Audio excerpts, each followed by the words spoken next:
ರಾಜ್ಯ ಸರ್ಕಾರದ ವಿರುದ್ಧ ಕರ್ನಾಟಕ ಜನ್ಮಭೂಮಿ ಕನ್ನಡಿಗರ ಸೇನೆಯ ಸಂಸ್ಥಾಪಕ ರಾಜ್ಯಾಧ್ಯಕ್ಷ ಕನ್ನಡಿಗ ಬಾಬು ಹುಸೇನ್ ತೀವ್ರ ಆಕ್ರೋಶ ವ್ಯಕ್ತಪಡಿಸಿದ್ದಾರೆ. ಶಿಡ್ಲಘಟ್ಟ ನಗರದ ಪ್ರವಾಸಿ ಮಂದಿರದಲ್ಲಿ ಸುದ್ದಿಗೋಷ್ಠಿ ನಡೆಸಿ ಮಾತನಾಡಿದ ಅವರು, ಪೊಲೀಸ್ ನೇಮಕಾತಿಗಾಗಿ ಈಗಾಗಲೇ ನಿಗದಿಪಡಿಸಿರುವ ಅರ್ಜಿ ಶುಲ್ಕವನ್ನು ಕಡ್ಡಾಯವಾಗಿ ವಜಾಗೊಳಿಸಬೇಕು.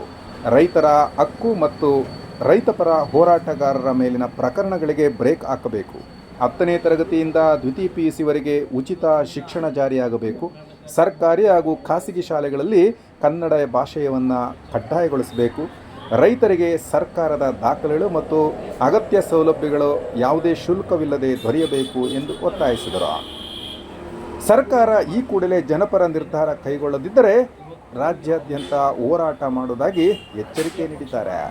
ಸುದ್ದಿಗೋಷ್ಠಿಯಲ್ಲಿ ರಾಜ್ಯಾಧ್ಯಕ್ಷ ಸೈಯದ್ ಅಹಮದ್, ರಾಜ್ಯ ಕಾರ್ಯದರ್ಶಿ ಮನೋಜ್ ಕುಮಾರ್, ರಾಜ್ಯ ಉಪಾಧ್ಯಕ್ಷ ಶಂಶು, ಬೆಂಗಳೂರು ನಗರ ಅಧ್ಯಕ್ಷ ಜಾವೇದ್ ಅಹಮದ್, ಮಹಿಳಾ ಅಧ್ಯಕ್ಷೆ ತಹಸೀನ್ ತಾಜ್, ನಜೀಮ್ ಬಾನು, ರಾಜ್ಯ ಮಹಿಳಾ ಕಾರ್ಯದರ್ಶಿ ಸೋನು ಸಿಯಾವತ್ ಸೇರಿದಂತೆ ಸಂಘಟನೆಯ ಎಲ್ಲ ಪದಾಧಿಕಾರಿಗಳು ಉಪಸ್ಥಿತರಿದ್ದರು. 55,600 ಚಿಲ್ಲರೆ ನಮ್ಮ ಹುದ್ದೆಗಳನ್ನು ಕರ್ನಾಟಕ ಸರ್ಕಾರ ಸೃಷ್ಟಿ ಮಾಡಿದೆ. ಅದರಲ್ಲಿ ಸುಮಾರು ಸೇವಾ ಶುಲ್ಕ ಅಂತ ಹೇಳ್ಬಿಟ್ಟು 700 ರೂಪಾಯಿ, 500 ರೂಪಾಯಿ ಈ ರೀತಿ ಸರ್ಕಾರ ಆ ಶುಲ್ಕನ ತಗೊಳ್ತಾ ಇದೆ. ನಾನು ಸರ್ಕಾರದ ಕೇಳ ಆಗಿರೋ ಸದಸ್ಯರನ್ನ ನೀವು ಹುದ್ದೆಗೆ ತಗೊಳ್ತಾ ಇದ್ದೀರಾ, ಅನುತೀರ್ಣ ಆದವ್ರನ್ನ ಮನೆಗೆ ಬಿಡ್ತಾ ಇದ್ದೀರಾ. ಅಂತಹ ಅನುತೀರ್ಣ ಆದ ವಿದ್ಯಾರ್ಥಿಗಳಿಗೆ ಇದು ಅನ್ಯಾಯ ಆಗ್ತಾ ಇದೆ. ಹಾಗಾಗಿ ನಾನು ಸರ್ಕಾರಕ್ಕೆ ಮನವಿ ಏನು ಮಾಡ್ತಾ ಇದ್ದೀನಿ, ಏನು ಈ ಹುದ್ದೆಗಳನ್ನು ಖಾಲಿ ಹುದ್ದೆಗಳನ್ನು ಭರ್ತಿ ಮಾಡ್ತಾ ಇದ್ದೀರಾ, ಆ ಹುದ್ದೆಗಳ ಶುಲ್ಕವನ್ನು ಅನುತೀರ್ಣ ಆದವರು ತಮ್ಮ ಪರೀಕ್ಷೆಯಲ್ಲಿ ಅನುತೀರ್ಣ ಆದವರ ಹುದ್ದೆ ಆ ಹಣವನ್ನು ತಾವು ಹಿಂತಿರುಗಿಸ್ಬೇಕು, ಸರ್ಕಾರ ಹಿಂತಿರುಗಿಸ್ಬೇಕು. ಮುಂದಿನ ದಿನಗಳಲ್ಲಿ ಏನಿವತ್ತು 1ನೇ ತರಗತಿಯಿಂದ 10ನೇ ತರಗತಿವರೆಗೂ ಯಾವುದೇ ಸರ್ಕಾರಿ ಶಾಲೆ ಆಗಲಿ, ಸರ್ಕಾರಿ ಅನುದಾನಿತ ಶಾಲೆ ಆಗಲಿ, ಕನ್ನಡ ಕಲಿಕೆ ಕಡ್ಡಾಯ ಆಗಬೇಕು. ಯಾವುದೇ ಕಾರಣಕ್ಕೂ ಇದರ ಜೊತೆಗೆ ಏನಿವತ್ತು ಸರ್ಕಾರ, ಕರ್ನಾಟಕ ಸರ್ಕಾರ ಗ್ಯಾರಂಟಿಗಳನ್ನ ಕೊಡ್ತಾ ಇದೆ. ಆರೋಗ್ಯ ಉಚಿತವಾಗಿ ಆರೋಗ್ಯ ಸೌಲಭ್ಯವನ್ನು ಕಲ್ಪಿಸ್ಕೊಡ್ಬೇಕು. ಮುಂದಿನ ಹಂತದಲ್ಲಿ ಏನು ನಮ್ಮ ಇಡೀ ರಾಜ್ಯದಲ್ಲಿ, ಇಡೀ ದೇಶದಲ್ಲಿ, ದೇಶಕ್ಕೆ ಎಲುಬಾಗಿರುವ ಅನ್ನದಾತರಿಗೆ ತಮ್ಮ ಪತ್ರಿಕಾ ಮಾಧ್ಯಮದೊಂದಿಗೆ ನಾನು ಒಂದು ಮಾತನ್ನು ಕರ್ನಾಟಕ ಸರ್ಕಾರಕ್ಕೆ ಒಂದು ಪ್ರಶ್ನೆನ ಮಾಡೋದಕ್ಕೆ ಇಷ್ಟಪಡ್ತೀನಿ. ಅದೇನಂತ ಹೇಳಿದ್ರೆ, ಇವತ್ತು ಏನು ಅನ್ನದಾತರಿಗೆ ತಾವು ಪಹಣಿ EC ಅನ್ನೋ ನಕಲು ಪ್ರತಿಗಳನ್ನು ಕೊಡ್ತಾ ಇದ್ದೀರಾ. ಈ ಒಂದು ನಕಲು ಒಂದು ಪ್ರತಿ ಕೊಡಬೇಕಾದ್ರೆ ತಮಗೆ ಕನಿಷ್ಠ ಪಕ್ಷ 60 ಪೈಸೆ ವೆಚ್ಚ ಆಗುತ್ತೆ. ಆದರೆ ತಾವು 100 ರೂಪಾಯಿ ಅದನ್ನ ಶುಲ್ಕನ ಭರಿಸ್ತಾ ಇದ್ದೀರಾ. ಇದು ಖಂಡಿತವಾಗ್ಲೂ ಅನ್ಯಾಯ, ರೈತರಿಗೆ ಆಗ್ತಾ ಇರೋ ಅನ್ಯಾಯ. ಈ ಶುಲ್ಕವನ್ನ ತಾವು ಉಚಿತವಾಗಿ ಕೊಡಬೇಕು.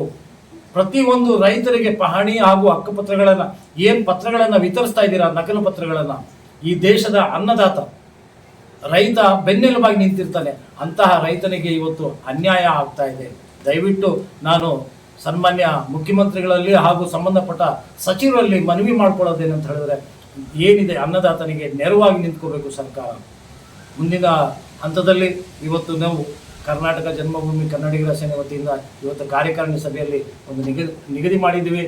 ಮುಂದಿನ ದಿನಗಳಲ್ಲಿ ಒಂದು ಕನ್ನಡ ಹಬ್ಬನ ನಮ್ಮ ಕರ್ನಾಟಕದ ಗಡಿ ಪ್ರದೇಶವಾದ ಬಾಗೇಪಲ್ಲಿಯಲ್ಲಿ, ಇಲ್ಲಿ ತೆಲುಗು ಭಾಷೆ ಅತಿ ಹೆಚ್ಚಾಗಿದೆ.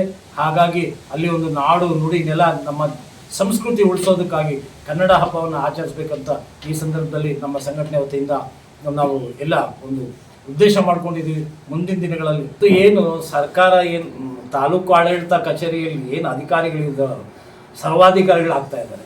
ಏನಂದರೆ ಈ ಭೂಗಡರಿಂದ ಹಣ ಪಡೆಯೋದು ಸುಲಭ ಆಗ್ಬಿಟ್ಟಿದೆ. ಇವತ್ತು ನಮ್ಮ ಕರ್ನಾಟಕದಿಂದ ಭ್ರಷ್ಟಾಚಾರ ಮುಕ್ತ ಕರ್ನಾಟಕ ಆಗಬೇಕು. ಇವತ್ತು ನಮ್ಮ ಕನ್ನಡಿಗರ ಹೋರಾಟ ಏನಿದೆ, ಈಗಾಗಲೇ ತಮಗೆಲ್ಲರಿಗೂ ಮಾಹಿತಿ ಇದೆ. ಯಾವುದೇ ಒಂದು ಹೋರಾಟ ರೈತರ ಬಗ್ಗೆ ಆಗಲಿ, ಕಾರ್ಮಿಕರ ಬಗ್ಗೆ ಆಗಲಿ, ಅದೇನಾದರೂ ನಮ್ಮ ನೀರಿಗಾಗಿ ಹೋರಾಟ ಮಾಡೋದು, ಅದು ಯಾವಾಗಲೂ ಕನ್ನಡ ಪರ ಹೋರಾಟಗಾರರೇ ವಿನಃ ಬೇರೆ ಯಾವುದೇ ಸರ್ಕಾರದ ವ್ಯಕ್ತಿಗಳು ಬಂದು ಹೋರಾಟ ಮಾಡ್ತಾ ಇಲ್ಲ. ಹಾಗಾಗಿ ಈ ಸಂದರ್ಭದಲ್ಲೂ ನಮ್ಮ ಶಿಡ್ಲಘಟ್ಟದ ಜಂಗಮಕೋಟೆಯಲ್ಲಿ ಸರ್ಕಾರ ವತಿಯಿಂದ ಭೂ ಒತ್ತುವರಿ ಮಾಡ್ತಾ ಇದ್ದಾರೆ. ಅದರ ವಿರುದ್ಧವಾಗಿ ರೈತರು ಹೋರಾಟ ಮಾಡ್ತಾ ಇದ್ದಾರೆ. ಮುಂದಿನ ದಿನಗಳಲ್ಲಿ ರೈತ ಸಂಘಟನೆಯ ರಾಜ್ಯಾಧ್ಯಕ್ಷರ ಜೊತೆ ಚರ್ಚಿಸಿ ನಾನು ನಮ್ಮ ಸಂಘಟನೆ ವತಿಯಿಂದ ಅವರಿಗೆ ಬೆಂಬಲ ನೀಡೋದಕ್ಕೆ ಇಷ್ಟಪಡ್ತಾ ಇದ್ದೀನಿ. ಈ ಸಂದರ್ಭದಲ್ಲಿ ಹೇಳೋದಕ್ಕೂ ಇಷ್ಟಪಡ್ತೇನೆ. ಆ ರೈತ ಸಂಘದ ಅಧ್ಯಕ್ಷರ ಜೊತೆ ಮಾತನಾಡಿ ನಾವು ಸಹ ಅವರೊಂದಿಗೆ ಅನಿರ್ದಿಷ್ಟ ಕಾಲ ಏನು ಧರಣಿ ಮಾಡ್ತಾ ಇದ್ದಾರೋ ಚಿಕ್ಕಬಳ್ಳಾಪುರ ಜಿಲ್ಲಾ ಕಚೇರಿ ಮುಂದೆ ಖಂಡಿತ ನಾವು ಸಹ ಅವರು ಬೆಂಬಲ ಕೊಡೋದಕ್ಕೆ ಸದಾ ಸಿದ್ಧ. ತಮ್ಮ ಕಚೇರಿಯಲ್ಲಿ ಲಂಚ ಮುಕ್ತವಾಗಿ ಹೌದು, ಬಂದಂಥ ರೈತರಿಗೆ ಆಗೋಗ್ಲಿ ಯಾರೇ ಒಂದು ಸಮಸ್ಯೆಗಳು ಎತ್ಕೊಂಡು ಹೋದಾಗ ತ್ವರಿತಗತವಾಗಿ ಕೆಲಸ ಆಗುವಂಥ ರೀತಿಯಲ್ಲಿ ಏನನ್ನ ತಮ್ಮ ಸಂಘಟನೆ ಅಲ್ಲಿ ನಿಂತ್ಕೊಡುತ್ತಾ? ಖಂಡಿತ.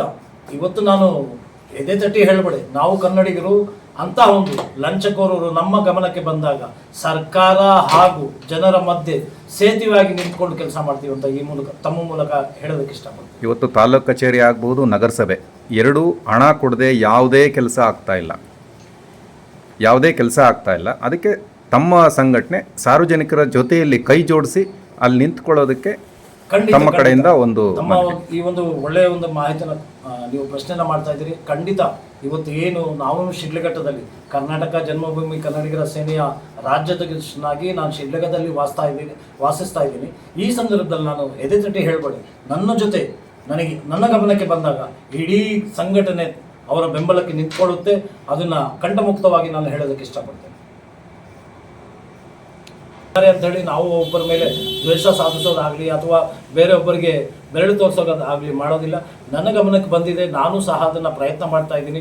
ಯಾರು ಲಂಚ ತಗೊಳ್ತಾ ಇದ್ದಾರೋ ಅವ್ರ ವಿರುದ್ಧವಾಗಿ ಖಂಡಿತ ಹೋರಾಟ ಮಾಡ್ತೀನಿ.